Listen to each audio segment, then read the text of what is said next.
This conference will now be recorded.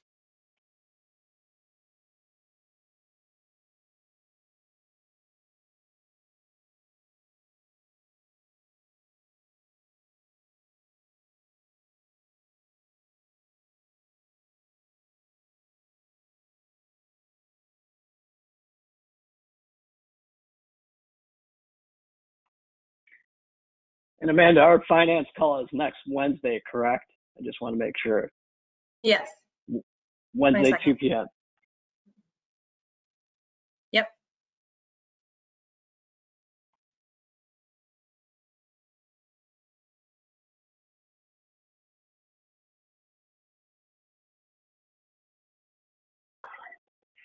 Okay, we're going to give it a few more minutes. Looks like then we'll get going.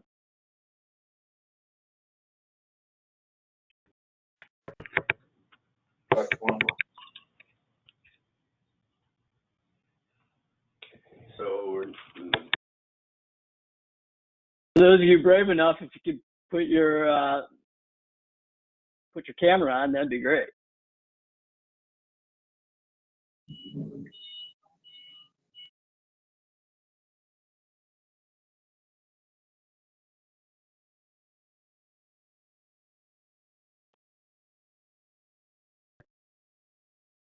Of course, Jeffrey Grant is brave enough.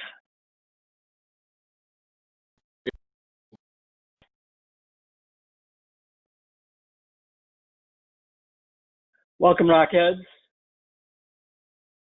few more minutes here, and then we'll get going.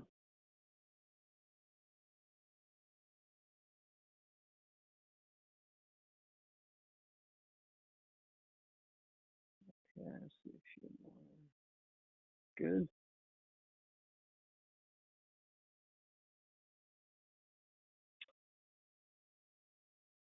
Okay, I'm going to kick this off as we really want to try to start our meetings on time and end on time.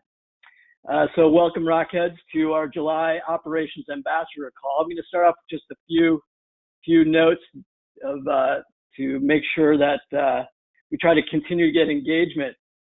We were actually talking prior to the call that even if the owners can't make these calls, these are more for these ambassador programs, which we rolled out yesterday, our sales rally. So we had a really cool call for our sales teams.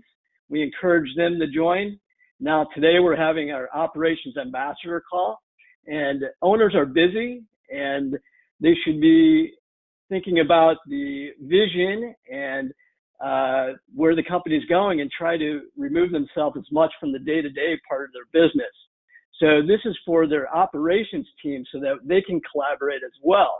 So even if the owners, I encourage you to engage your ops teams to join these calls, even if they can't, so they can collaborate with our group as well.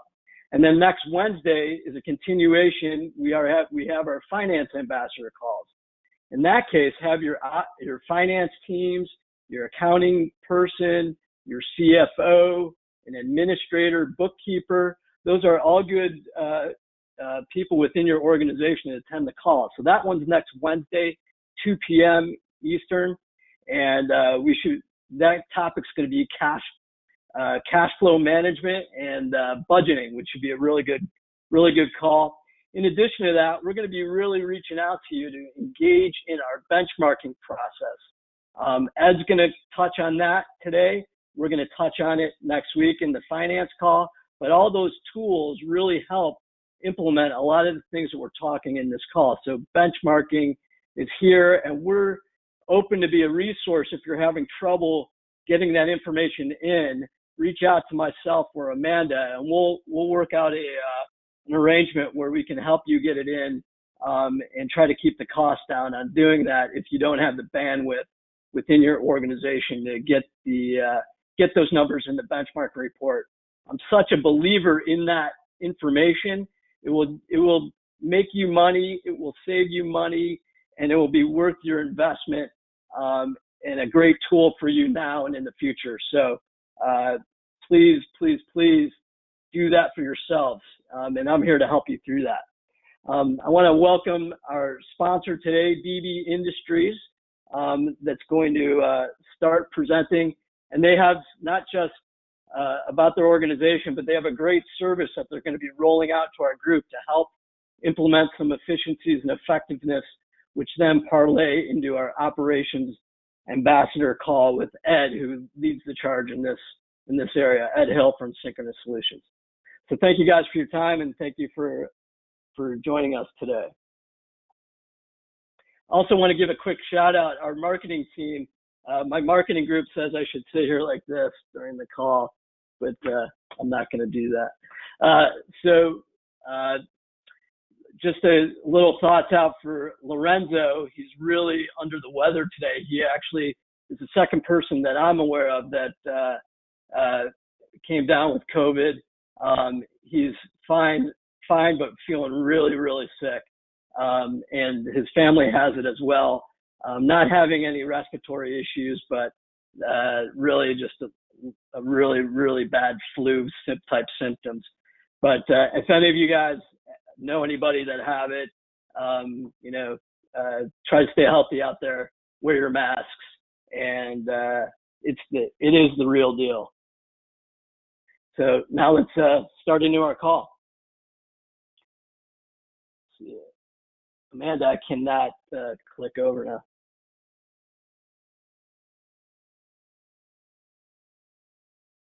It said you had control before. Are you able to work it? No. Oh, here we go. Now I do. Okay, good. I'm just going to touch real quick for those that are new. We have some new members on the call. We have MVP out of Charleston, South Carolina, Precision Tile and Granite out of Brisbane, California. River's Edge is back on board, so welcome Jeremiah from Oklahoma City. So thank you guys for being on the call. What we typically do in our meeting is we have an antitrust statement. If you have any questions regarding that, but in a nutshell, we can't talk about pricing and price alliances as part of our group. So if there's any further questions on that, I'm not going to read the whole statement, but we touch on that in every type of meeting we have. Okay, we also want to encourage questions. So there's a chat box on the top of your screen. Hopefully everybody can enter in some questions as Ed's talking. I'll try to facilitate and get as many questions as possible. And if you're comfortable, if you can take yourself off mute when you do have a question, and we'll try to get some interaction going on these calls as well. We want them to try to be as interactive, but this most important, this is for you guys, get any questions answered and have something to implement within your group.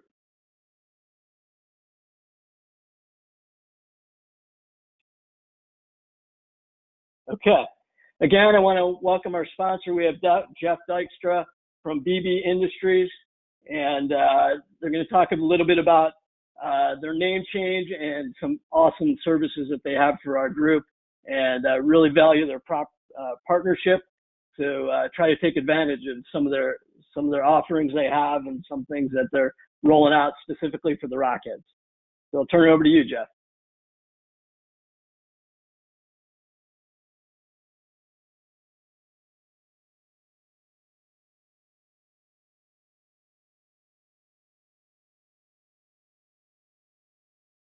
Jeff, I think you're muted.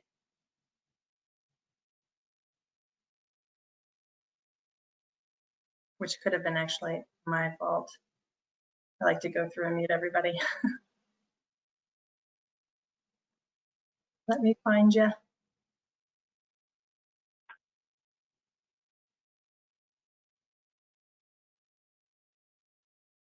Okay, so he's just going to enter his audio pin.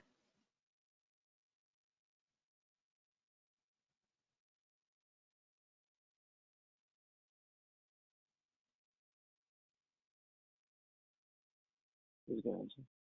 Oh. Where's Jeff? How about we on mute all maybe?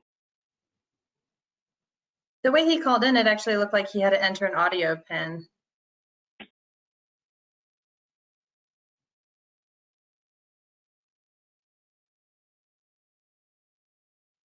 It said I sent it. Yeah. Can you hear me now, Amanda? Yes. Gotcha. Okay, I don't know what happened to my cell phone. I was able to talk earlier. I know. No I worries. came in here now and I just took over Rick's computer. So for whatever reason, his is working. Okay. So with that in Controls. mind, I probably don't have controls anymore. So if you can go Oh, ahead that's right. and I'll control the screen for you, Jeff. Don't yeah, worry. go ahead and go to the next. Go ahead and go to our first slide. So like John said, we really wanted to talk today more about BB Industries, BBI now, who we are and what we want to bring to the Rockheads, more so than just product at a price. You guys get a lot of special promos and those kinds of things, which are great, and we want to continue to extend, but really want to do more on the partnership side of things and be able to bring some things to you. So you can see our Parthenon here that we really use to signify our solid foundation, really starting with our people and the pillars of the things that hold us up, our strength, our longevity, and all of these things that have really allowed us to prevail through some pretty difficult times, with COVID and all the other things that have happened. And even through all of that, we've been able to actually continue growing and adding resources. Instead of going backwards like some have had to do, we've actually been able to continue to add resources and people. So really proud of the group that we've got together and what our people have been able to continue to accomplish. So we use this Parthenon really to symbolize the things that we keep as our company standards and what we move forward with. Go ahead and go to the next slide. So like John said, Amanda, if you can go to the next slide.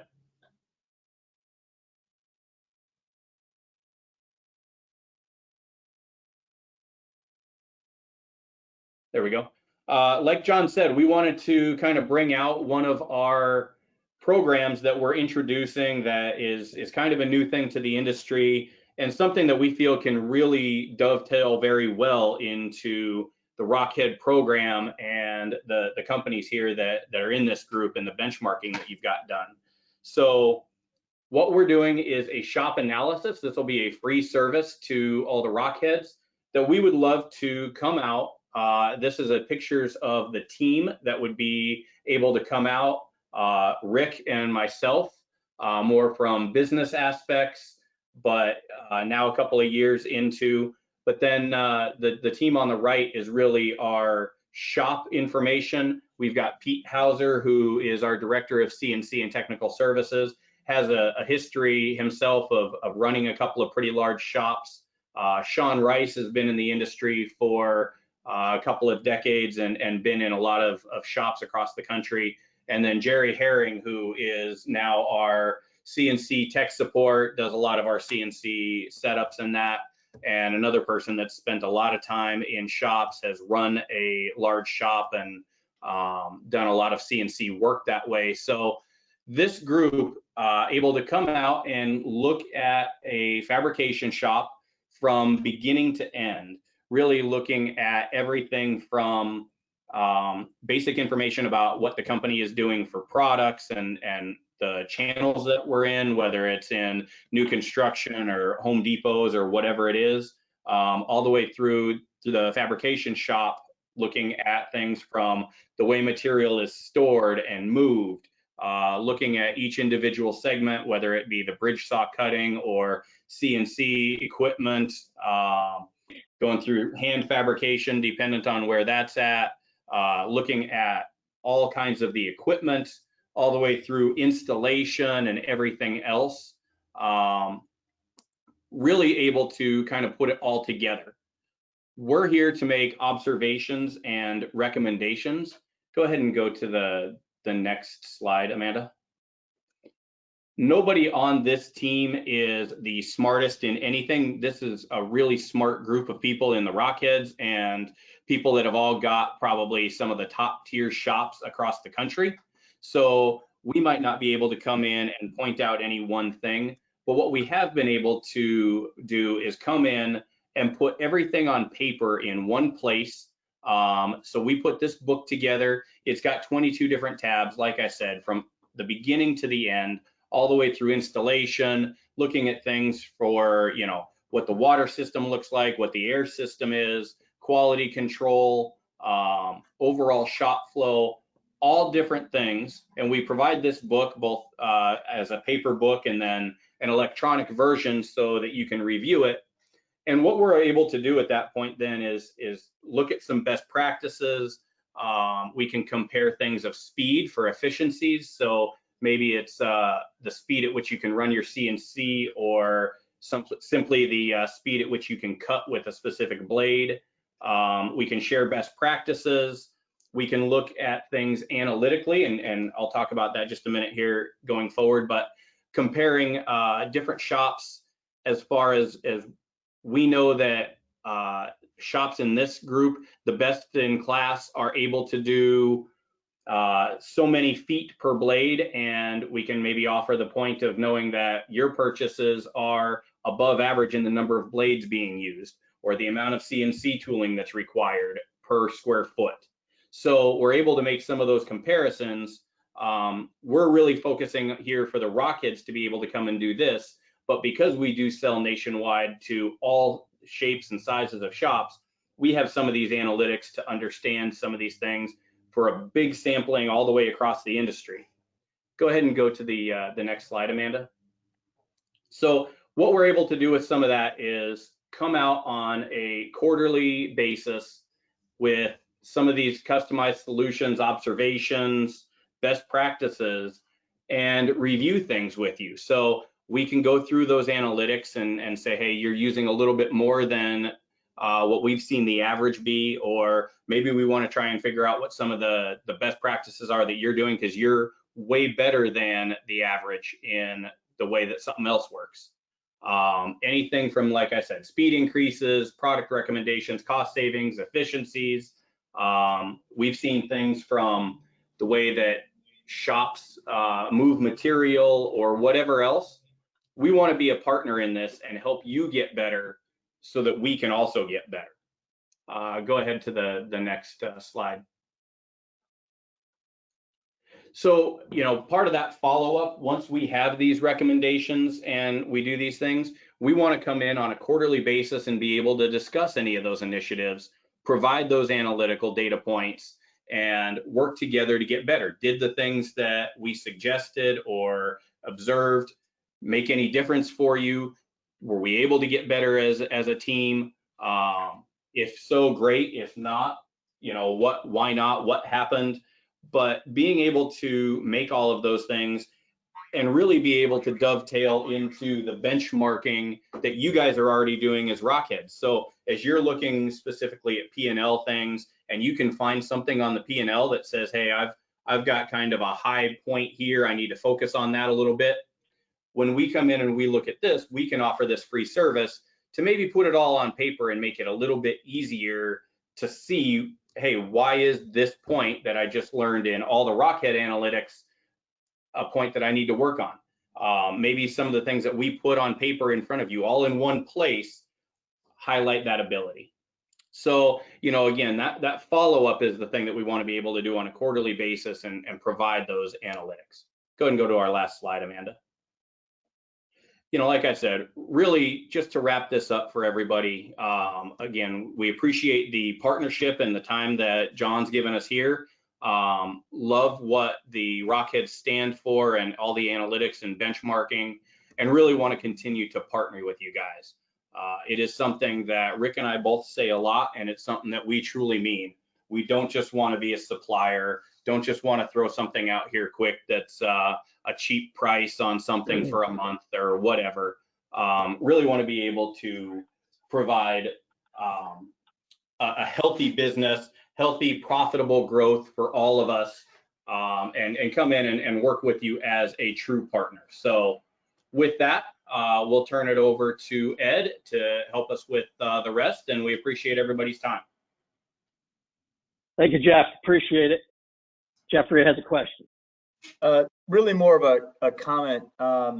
There's so many great things about being a Rockhead member. Obviously, the relationships and the back and forth in terms of the knowledge share. But, you know, John and the team work so hard to put together these vendor programs, and our vendors work incredibly hard to provide us great value. And so I know myself and TCF, we've been earnestly trying to make sure that we're engaging with as many vendors as possible. And recently, over the past 6 months, we started engaging with Braxton Bragg, with BB, with Rick and Jeff being incredibly involved, and we've switched over a lot of our purchases, and it's been amazing, really great. And truthfully, the fact that I don't hear anything, I was talking to Rick actually this week, and the fact that him and I don't hear anything about the relationship is a great thing, because Jeff and his team and then my team are working together. And so it's been awesome. So Jeff and Rick, I thank you for that. And I would encourage all of you Rockheads, if you're not utilizing the programs that are put together, start doing so, and you'll really start to see some massive gains in positivity. That's it. Appreciate that, Jeffrey. We've enjoyed the partnership as well. Your team has also been great to work with. Troy and Brian are great people in the shop, so have really enjoyed the partnership that we've begun, and look forward to growing that from here. Great, thank you guys. Great presentation, Jeff. Appreciate it. Thank you, Rick. Okay, Ed, we're ready for you. All right. So we've been, I don't know, we're probably in our 4th meeting in our Operations Ambassador 12-month curriculum. And we're getting into a pretty good topic today, which kind of segued from our last meeting. And I'll turn it over to you, Ed. All right, thanks. Good morning, everyone. Thank you for joining us today. We're going to talk about metrics today, particularly the perhaps contradiction between square feet, which is the dominant metric used in the industry, and dollars. In our case, we advocate a tool we call throughput dollars, and I'll explain all about that. But I want to emphasize again about benchmarking. This ties in with that too. So we need to benchmark. It's a great service that Rockheads provides for its members. But what metrics we look at, which ones we focus on, which ones are the ones that mean the most, is something that we can talk about today. So as I said, the dominant industry and the metric in the industry is square feet. That's a dimensional metric. It is having to do with the shape and size and square feet of the product that you make. Some people do it in linear inches or linear feet. Some people even measure, their key metric is how many slabs they cut every day. Those are called dimensional metrics. And they're good for, particularly square feet, is good for pricing your product. You sell it to your customers based on a price per square foot. You cost your raw materials based upon a cost that you pay to your vendors per square foot for the slabs themselves. You can measure the production at individual workstations. Square feet's a good way to do that. So you know how many per hour you produce off a CNC or a water jet cutter or whatever. And it is also appropriate. We use it for calculating capacity requirements. So dimensional metrics do have a role to play in our industry, but there's some places that I would suggest to you that they aren't the best. Financial metrics fall into several categories also. Some people measure their performance based and schedule their system based on sales dollars. Well, sales dollars also includes the cost of all the material, exotic stone versus ubatuba. It includes premium edges, an eased edge versus a mitered edge or an OG edge. A lot of difference in labor cost and labor content. Sales dollars can be used for goal setting, for financial goal setting, and we do so. I'll show you how we do that in just a moment.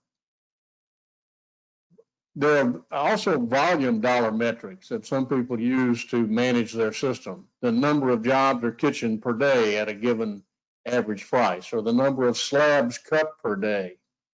I don't advocate either of them, but some people do so. What we advocate is a metric that is value added. It's called throughput. The symbol is $T. Throughput equals the sales price of a job minus the cost of materials for that job. So if you imagine what you're doing, you're buying raw materials and you do what you do to them. You cut them, you shape them, you assemble, you install. You made that investment in raw materials worth a lot more in what you sell to your customers. That conversion, that difference between what you paid, including freight, for the raw materials, the bowls, the slabs, the faucets, whatever you provide, comparing that to what you get from your customer, the difference between the two is throughput. Throughput is true value added. It isolates the conversion of raw materials to finished goods. And that is what you do. That's the measure of what you do within the walls of your company. Metric comparison. So dimensional metrics are not good for financial planning and goal setting. You can produce a given number of square feet and that may or may not make you any money. Dimensional metrics are not good for daily scheduling your overall process flow. If you have several jobs that are, or all the jobs in a day that are just simple rectangles and eased edges, and the next day you've got complex shapes and mitered edges, there's a world of difference in the labor content of those two, and dimensional metrics will not account for that. We work hard to help folks achieve a level load. What that term means is loading the system, what you enter into the system in a manner in which it will be level, a consistent flow, or at least a minor variation, not a roller coaster. We submit that if you properly load your system and you don't make any other changes, doing that alone will get you a dramatic productivity increase. Very important, and you can't do that with square feet. You can do that with throughput dollars. And most importantly of all, for folks who run a business, it will track your financial performance relative to your goals. So we help folks set a goal at the beginning of the month, and then we track it every single day in dollars, not square feet, because you can't pay bills with square feet. So we track it in dollars every day of the month, and I'll show you an example of that report so that you can see how we use it. Financial metrics can be derived from future sales projections, and we do just that. We ask you to, in a planning tool that I'll show you an example of, we ask you to project what you're going to sell in the coming months by market segment and by product. Now, everyone said, heck, I don't know. Well, you do know something. You know more than your operations people know, and we want you, sales and sales management, to give us a heads up. Tell us what's coming. Tell operations what we need to be prepared for. It's a lot better to have the capacity in place and be able to meet the demand than to have to work a ton of overtime and perhaps not even meet the demand. So that's what we work hard to achieve. Financial metrics are more reflective of the actual labor content. Not perfect. It depends upon your your pricing variabilities. It depends on your market segments. Retail versus home centers are often quite a bit different for the same product. So it's not perfect, but it's a heck of a lot better than square feet. And they relate accurately, most importantly, to your ultimate financial performance. Again, producing a given number of square feet won't necessarily make you any money. Producing a planned number of throughput dollars, you can know how much money you're going to make, and you can know it every day of the month.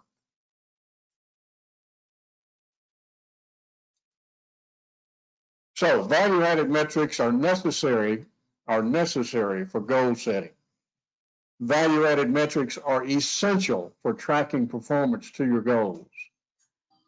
They are more accurate for scheduling the system, and they are absolutely necessary for achieving a level load. Throughput dollars is the pure measure of value added.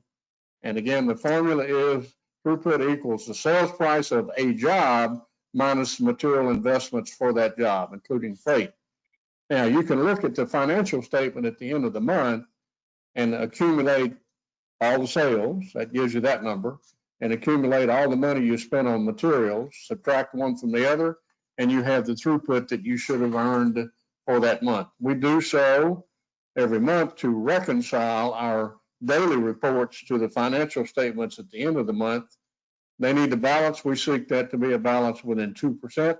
Won't be perfect because of timing on paying bills and buying material and such, but and receiving income, but we can get it within 2%, then we can be comfortable that the daily reports are accurate. So you're off on a trip somewhere or even on vacation, you can get those daily reports and know how your company's doing and feel confident that it is correct. So here's the basic simplicity of the problem. You got two jobs, both are 40 square feet. The one on the left has eased edges. The one on the right is also 40 square feet, but it has mitered edges. There's a world of difference in the labor content on those jobs. And if you don't pay attention to that in the way you schedule and track your business, it will not be telling you the truth. We know how to do that. So planning, scheduling, tracking. So we plan based on market demand. We set an objective. We ask you to look forward by product and by market segment. This is a tool we call the Protective Capacity Planner. Several of you on the call here have experienced the way we use this. If you pay attention to it and keep it up to date, it will tell you a lot. Now, it's a little bit of an issue. It's a challenge. It's a bit of work to get it set up the first time. We help you do that. But after that, it's a fairly simple thing to keep it up to date month to month, and it helps you avoid surprises. In manufacturing, we don't like surprises. We want to know what's coming. We want to know what we're going to do to be prepared for it and to respond to the market demand. We can set financial goals using that tool, and that's benchmarking is the long-term view of financial goals. We want to set goals every month. We want to know what we want to accomplish financially every single month. And then we want to track it every single day to make sure we're on track to achieve it. So we can take action during the month and not, if you wait till the end of the month, it's too late. You can't do anything about it. We can schedule daily completions to meet those goals. So we call it filling a bucket. So a daily bucket should hold a given number of throughput dollars. You may do so now with square feet. Well, we just simply replace that using throughput dollars.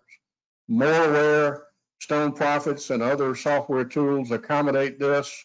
We work with companies that use all sorts of software in their company, and then we can accomplish that in scheduling using dollars, throughput dollars, as easily as square feet. And again, level loading for optimum productivity.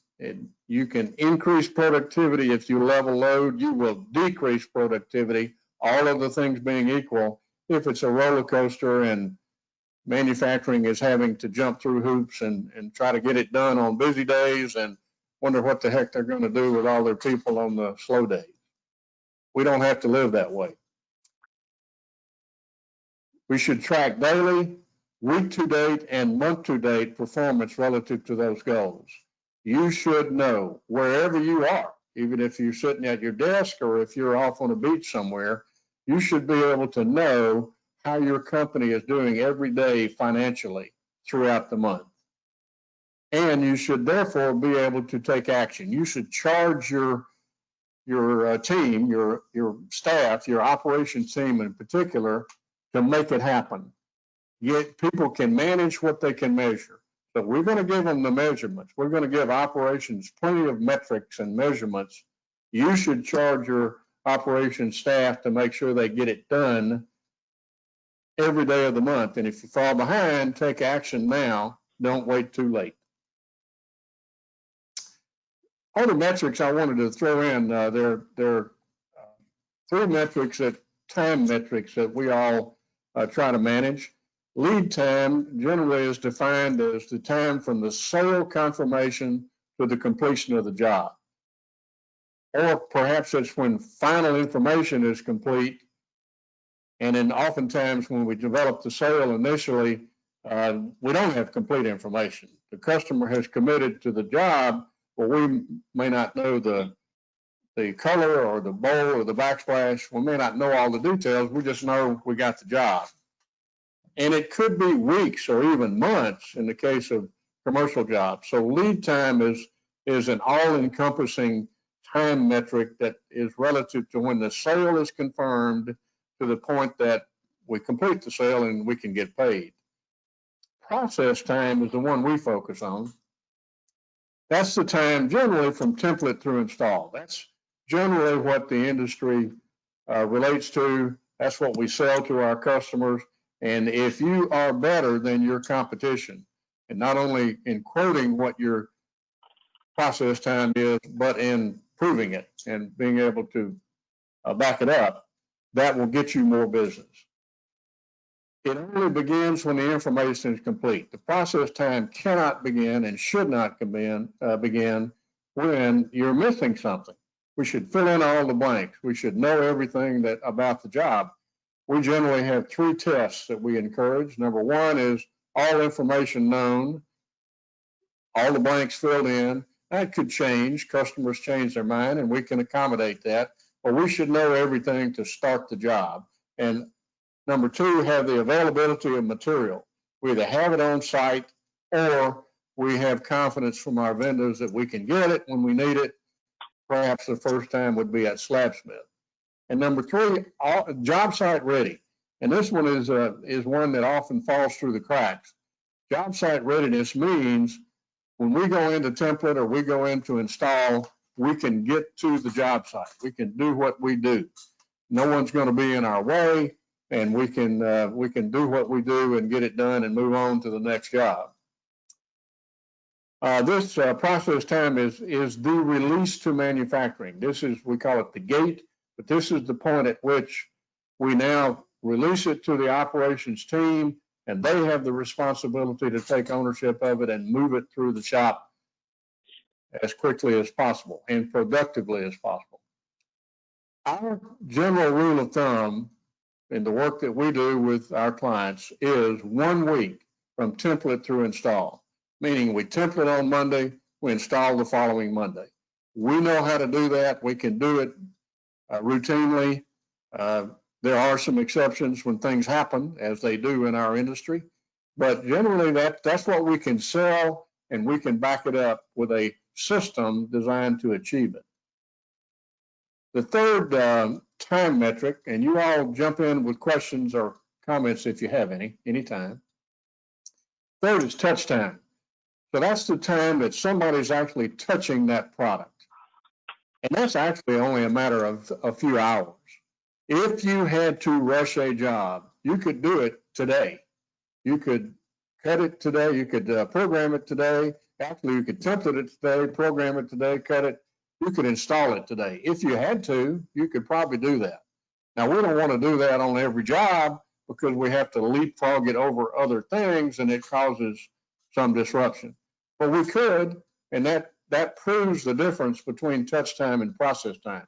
There's plenty of time, and I'll show you, we'll talk about buffer zones in the future. The buffer zones include all sorts of time, plenty of time to do the things, to deal with the things that happen in our business that disrupt the flow. Questions, anybody? All right, let's talk about planning. So first of all, we need that revenue projection we talked about. We're going to convert that to throughput using a metric we call the throughput ratio, which is the percentage of a sales dollar that will become throughput. We get that from the financial statement. I can work with you all and derive that number right out of the reports you already have. What we're wanting to know is by product and by market segment, because they're different, product and market segment. We want to know what that prevailing throughput ratio is. So then when you tell us what the sales volume is projected to be in a coming month, we can back out the throughput value based upon that known throughput ratio. It is variable by product and market segment. So solid surface is a heck of a lot different than hard surface. Quartz is a lot different than granite. And we've learned how to account for that in this calculation. But we want to derive out of your sales projection an accurate throughput amount. Market segment, as I mentioned, a retail job that is the same shape and size as a home center job is going to have a different price. Retail is typically going to be higher. So we need to measure it by market segment as well, and that's reasonably easy to do right out of your existing financial statement. We then take that and convert it into a daily goal for the month. And we simply take the total throughput we've calculated, divide it by the number of work days in a month, and there's our daily number. So we will come up with a hard surface throughput goal. That will include both granite and stone and dectine and whatever else you might be doing running across your hard surface equipment. We can often, we would do a solid surface separate goal. That's a different plant using different equipment. And for those who have laminate or some other product, even cultured marble, we separate all those out because they have a different operational process. Ed, I have a question. Yes. So when you calculate throughput, that can vary by the sales price. And say you had to pivot at some point in your going to market strategy because you need to get more, you need to feed the monster that you built in your shop, and you need to get your productivity going or more activity going through the shop, your T dollars is going to drop, which then will be different than your previous T dollar goal, but it's not necessarily productivity, which is in a unit. So you have to manage that roller coaster. How do you handle that? All right. Well, first of all, on your last comment, productivity has to do with making money. That's the reason we exist. So it's not units. It's not square feet for sure. It's dollars. It's making money. There's an article I wrote for the Slippery Rock Gazette, and I encourage you all to read that very good monthly publication, and you can go back in the archives and look that one up. There's one called Scheduling is an Art. It is not a science, it is an art. Scheduling is a tough job, and that person or persons need to pay attention to the mix of products that you put through. So you're right, John, if you allow the schedule to be dominated by home center inexpensive products one day and retail commercial jobs the next day, you're right, it does create a bit of a roller coaster. That's the world we live in. It is weird. This is a complex business. It's a lot more complex than people who don't know it in detail would understand. But you have to pay attention to that kind of stuff. And it will vary day to day. The more diverse the mix of pricing and products that you produce, the more chance you have of that variability affecting you. But you can manage it. It just takes a bit of effort, and scheduling is an art. And a good scheduler can help control that mix so it doesn't affect your bottom line performance so dramatically. So what I'm saying, John, is it's not easy, but you can do it. Got it. Fair enough? No, I'm just kidding. Yeah. All right. So having done what we just talked through, this also produces a capacity planning tool, and I'll show you an example of that right here. So this is a small snapshot of what this protective capacity planner talks about. So here on the left are the market segments. So this is builder, natural stone, quartz, ultra compact, and retail, natural stone, quartz, ultra compact.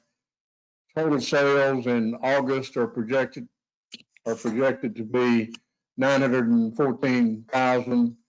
There are 22 work days in the month, so the total throughput is $28,619. That's the bucket. That's what we want to schedule every day. Now, by the way, there's a little bit more in the background. I just simplified it just to make it easy to look at, but there could be solid surface or laminate or some other product and other market segments that show up here, as many as are necessary. Notice that the total sales, 914 in August and 918 in September, are pretty close, but the throughput dollars are more different. The reason is there are 22 working days in August and only 20 in September. So you have to take that into account. You pay bills, and generally your financial statement is monthly. So that's, again, part of the world we live in. That's a reality that we have to take into account. Now, the lower portion of that report takes that information and converts it into capacity needed in hours per week. Now, there's a whole lot going on in the background here that I can go into detail if any of you are interested. But basically what it's doing is saying, if this is our demand and in throughput dollars per day, and here is our existing capacity in throughput dollars per day, we just compare the two and come up with an hourly number. So here on cut, it's right at 40 hours a week. CNC routing in August is going to be almost 44 hours a week. Well, that's doable. That's not too much overtime. But you get out to September in CNC routing and it's 49 hours a week. Well, that indicates there's a problem. That's a big red flag. And the program is coded so that it will give you that red flag literally so you can take action. As an operations guy, I don't want any surprises. I want you to tell me what I need to get prepared to do. So if I know now in mid-July that in September, I've got to have a lot more CNC capacity based on your current projection, I can do things now to get ready for that. And you can hold me accountable to get ready for that. So that's why this was done, so that we can get prepared for things. And now the opposite is true, where in a slow month, perhaps December, January, or some month that is typically slower, you may show 25 or 30 hours a week. Well, that tells you to get ready for that too. That says, well, if I sure don't want to work any overtime on those months, I cannot allow my operations staff to spend money on overtime. And if you don't watch it, they will. Because production people are maybe accustomed to a full paycheck and maybe even a significant overtime, and now we may have to cut that back. We have to make money.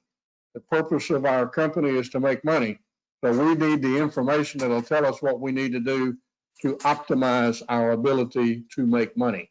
That's part of what this is for. Partly is to make sure operations are prepared. The other part is to make sure we optimize our financial performance. Speaking of which, here's the goal calculation section of that same report. So the white cells are where you enter data. Well, this particular company said, you know, I want to plan on a 10% return on sales in August. Based upon what I know and the staffing we have in place, I think that's what we can do. Well, that would be at the given sales volume, that would be $91,000 profit. The monthly throughput, 621, about $630,000. That next number is the maximum OE. What that's saying to you is, and to the finance folks, is this is the most you can spend. If this is the sales projection is correct, and if our throughput ratios are correct, then we can't, and if this is the amount of money you want to make, then you can't spend any more than this. If your prevailing operating expense, and operating expense is all labor and all overhead, it doesn't vary much. a little bit month to month, particularly with overtime, but not a lot. It's fairly level. So if your prevailing number is below that, you can be comfortable, you can make that 10%. If your prevailing number is above that, then you may have a problem. Now look at September. This company said, you know, we kind of got our act together. We have a good staffing. We got people trained. We have good management. We can make 25% in September. We had strong sales. Well, here are the same numbers. That's $229,500 profit. There's the total throughput, and we can spend no more than about $403,000 in order to make that profit. Make sense, everybody? Does. Jeffrey Grant, I see you on there and you're unmuted. Do you use this throughput metric? I do. So we instituted synchronous flow with Ed about 3+ years ago. And I would tell you, prior to using synchronous flow, I think we were a very good company. But once we implemented synchronous flow, we became a great company. And part of it is we didn't really understand the whole concept of where we had challenges, or what Ed would tell you was called bottlenecks.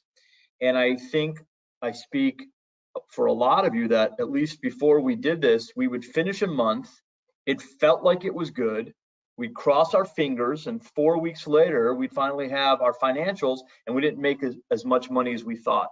And it was disappointing. And the problem is I'm now already 3 weeks or 4 weeks into the next month, too late to make any changes. And now I've gone another month, probably not making any money.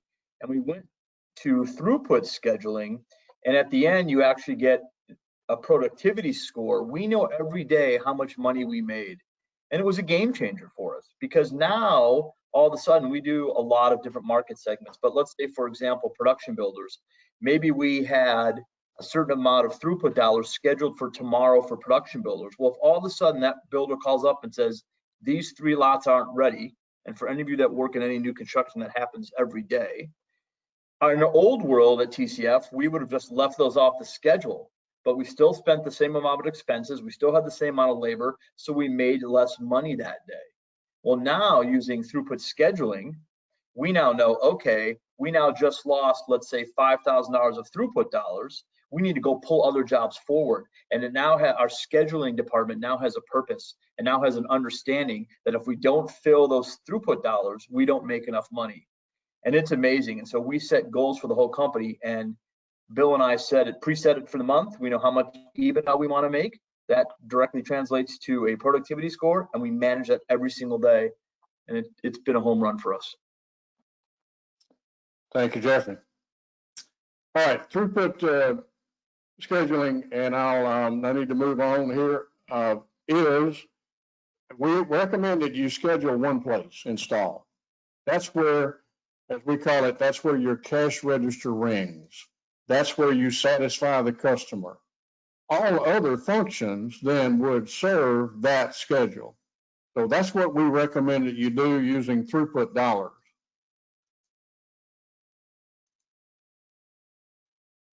Ideally, we also recommend that you lock the gate date to the install date. So imagine install is out here on the right side, and on the left side is your entry point. Now that gate could be template, which is common. It could be whenever the information is complete, that's when we release the job into operations. It could be slabsmith, it could be program. Every company is different, and we can accommodate those differences. But we recommend you lock the two together. So when you set the install date, you therefore set the gate date, and now you have confirmed the desired process time that you can sell to your customers. Obviously, there are lots of stuff happens. Murphy lives, as we say it. So you have to have some systems to accommodate that, and our process does. Each day of process time, therefore, equals 1 day of throughput dollars. If you put that much in, then you ought to be able to get that much out 6 days later if it's a 1 week turn time. Throughput scheduling is estimated before templating, just like square feet. You think it's a 40 square foot job, you go measure it and it's 45 square feet. Same thing's true with throughput. We have to estimate it pre-template and we revise it after template.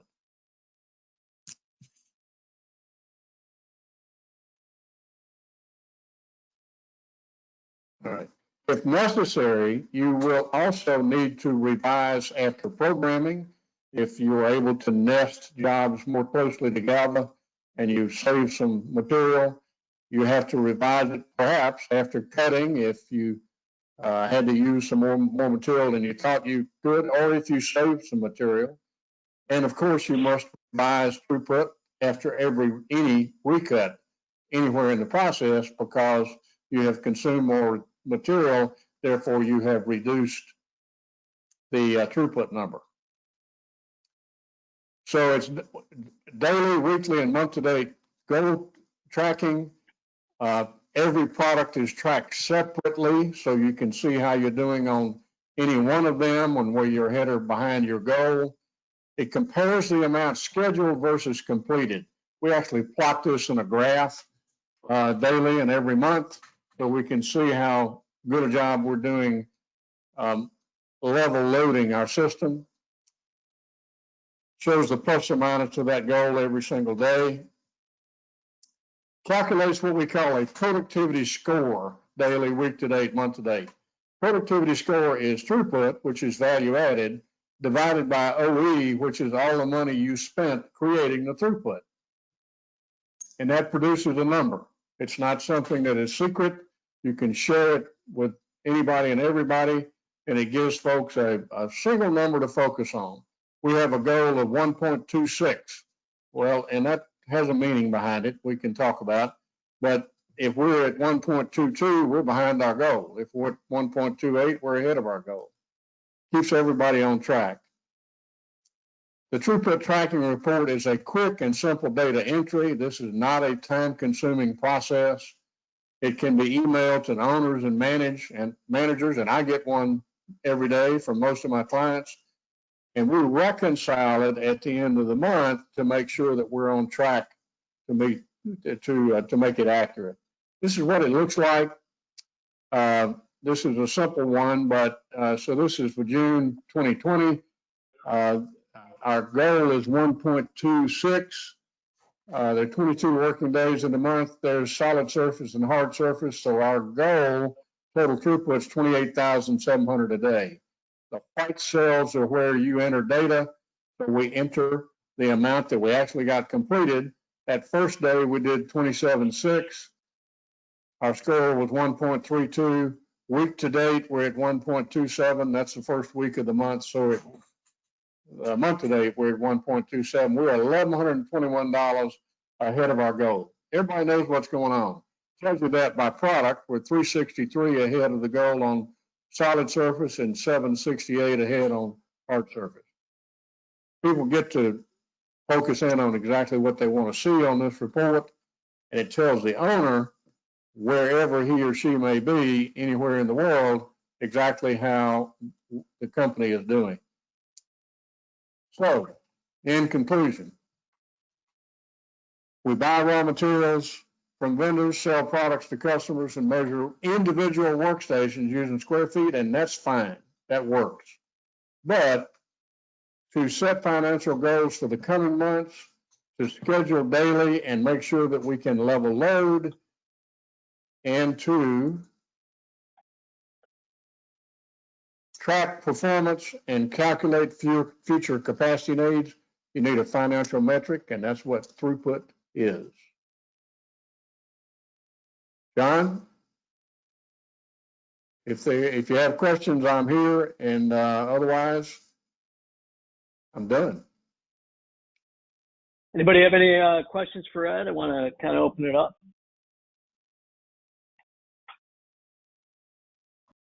Well, in the meantime, I do. You have a question, Jeff? I'm sorry. Mine was really more of a comment. You know, we didn't realize that we needed, you know, kind of this management of our business. We thought we were doing well until we actually understood everything that Ed's talking about, because Ed worked with us. And so I would recommend that if you ever have a situation where you're supposed to be installing today and jobs aren't ready, you have quality control challenges, working a lot of overtime, you can't meet demand, I would suggest you call Ed. And in a very short period of time, I think he already understands our business as well as we do, and he can kind of start to tell you where you might have some challenges and deficiencies. And it's pretty amazing in a short period of time how you can really kind of transform your business. That's all. I have a question that seems to be a challenge, and when I'm working with stone companies, that more on the, we'll call it the individual workstation capacity. There's always a struggle, and you know, I have my own theory, but I'd like to hear what you have to say, Ed, on your workstation capacity. So a lot of times, if, for example, you look at your CNC machine or a hand polisher, and they're working on an edge. So whether you're working on a small square footage piece or a large square footage piece, you have a lineal foot time that could skew your metric or managing your capacity, because you could have a big island that you're working on and versus a backsplash, but the lineal footage is the same. So how do you handle that situation? We consider the lineal foot metric in such an example. Now, on the automated equipment, the speed of the machine itself can be set and can be monitored on a real-time basis. At the last session we did, there was a question about what the heck should we expect out of a CNC cutter or a router. Well, I went back through all of the files that I have and developed some data here that I can share with you, John, if you'd like. It is a wide range of variation, and because it depends on so many factors. So the point in answer to your question is every company is different. I got into this years ago at Clemson. DuPont got me into it, and I thought, well, heck, this is a pretty simple industry, and we ought to be able to develop some pretty consistent standards. Well, that's just not true. Every company is different, and every job that you do is different. They're all unique. So all of that complicates the process. But where it has to do with this number of linear inches that you're processing, like at polishing, you have to measure it based on that common denominator, and then you can compare job to job and operator to operator. That's what it takes. Now, I emphasize again, for measuring individual jobs, a dimensional metric is the only way to do it. But for measuring relative to financial performance, dimensional metrics won't work. Okay, we have Deepa who has a question. I don't know, Amanda, if you can take her off mute.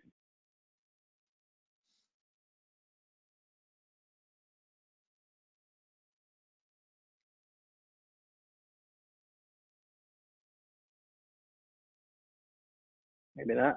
Okay, so guys, hi, thank you.